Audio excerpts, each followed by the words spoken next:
pull. Pull, isa pa, and up, arms up. 1, up, 2, up, and twist again, twist. Alright, welcome back mga kapuso. Nagbabalik pa rin tayo dito sa Manila Waterboom. Dito pa rin yan sa Pasay City. At ngayon nga ginagawa na namin ngayon ang tinatawag nilang water exercises na pwede natin i-enjoy ngayong panahon ng tag-init. And of course, kasama na natin ngayon ang ating mga kapuso na talaga naman lamig na nabigla sa pool. Ang mga Starstruck 5 winners na sina Rocco, Steven, and of course, si Sarah. So hi guys, good morning!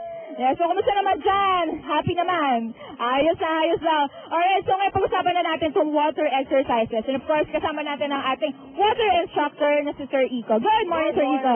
Good morning. So Sir Iko, ano po ba yung mga benefits na pwede natin makuha from this exercise? Alam mo, ang daming benefits niyan, ano? Pwede maganda sa puso kasi nag-exercise ka, saka yung toning ng muscles. At saka pinakamaganda dyan, mainit ngayon, di ba, summer? Masaya. Pag nag-exercise sa tubig, parang hindi ka napapagod.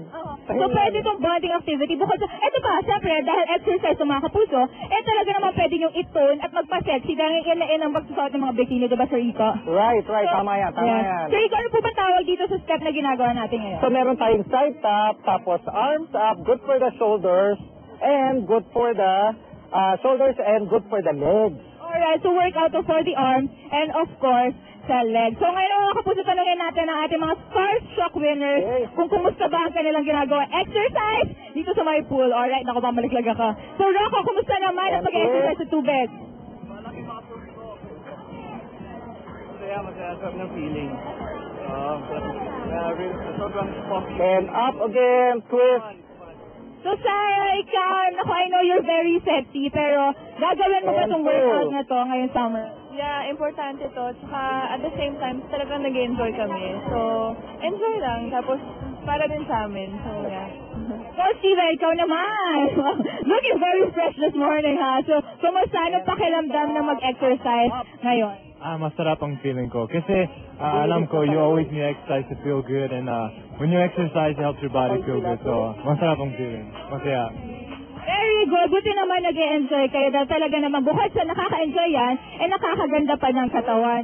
Sa aming pagbabalik mga kapuso, nako, abangan nyo dahil meron kaming kakaibang challenge na inahanda para sa ating mga Starstruck winners. Well, magsaslide lang naman sila sa ating mga inflatable pools at makikita natin kung sino sa kanila ang magaling at hindi marunong lumangoy sa ating swimming galing challenge. Alright? So, sa pagbabalik, abangan nyo yan dahil makakasama ulit natin, of course, sa ating mga dancers and ang ating mga Starstruck 5 winners. Babalik ang unang hirit!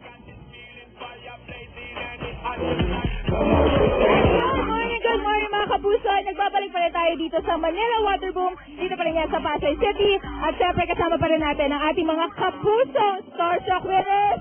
Yeah, sa buhay na buhay na sina Steven, Rocco, and of course si Sarah. And kanina nga, sinubukan na nila ang mag-swimming dito sa Manila Waterboom mukhang enjoy na enjoy sila. So how was it guys? Talaga ba nag-enjoy kayo? Ay, sobrang mag-enjoy kami. So, too much enjoy. Yeah, super saya. Very hot kami sa exercise. Like, friends and family will enjoy it here.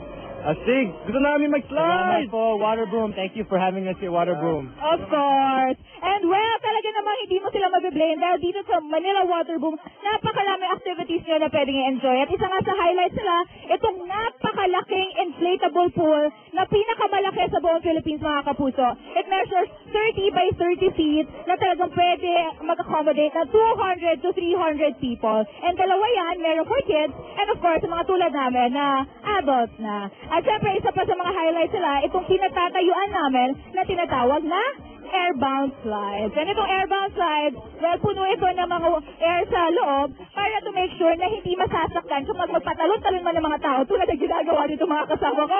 Starstruck! So, guys!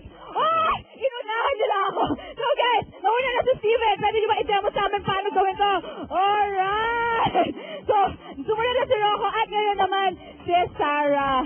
Nako, grabe. So, mukhang sobrang enjoy talaga sa mga Starstruck na kasama ko. So, come here, Steven. How was it? Kumusta ang pagtalon? Masaya, ulit. Isa pa?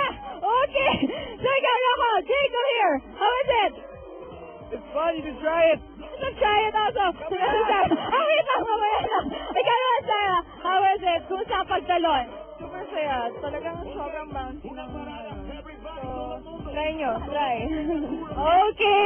So there you have it, mga kapuso. Talaga namang napakarami activities na pwedeng enjoy dito sa Manila Waterboom. So yayain na buong family, yayain na buong barkada. Pumunta na dito sa Manila Waterboom. Dito po yan sa Pasay City. At syempre maraming salamat po sa ating mga dancers, Manila Waterboom, at syempre sa ating mga nagkaganda mga kapuso, Starshock, Sarah, Rocco, and Steven. At syempre, magpapahuli pa naman ako. Kailangan i-try ko rin itong airbound flight. So, paano?